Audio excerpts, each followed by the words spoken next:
Hi guys, তোমরা দেখতে পাচ্ছ আজকে আমি বানাবো সুজির পরোটা। সুজিটাকে ভেজে নিচ্ছি।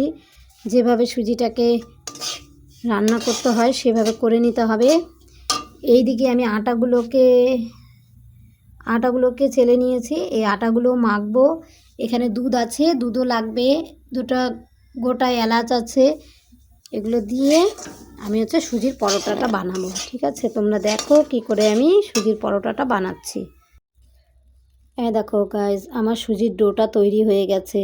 এখন এই সুজির ডোটা দিয়ে এই আটাগুলোকে ভালো করে, এই সুজির ডোগুলো দেখছো, এই সুজির ডোটা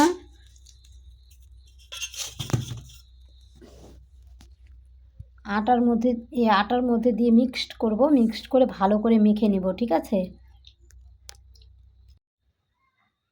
এগুলো আটার মধ্যে দিচ্ছি, দিয়ে সুন্দর করে আটাটাকে ময়ম করে মাখতে হবে। ঠিক আছে,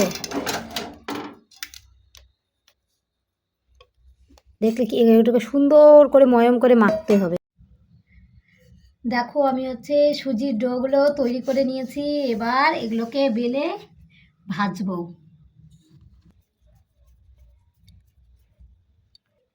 কইলাম যে তুমি করো নাই।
আমার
হ্যালো বন্ধুরা, দেখতে পাচ্ছ আমাদের সুজির পরোটা হয়ে গেল।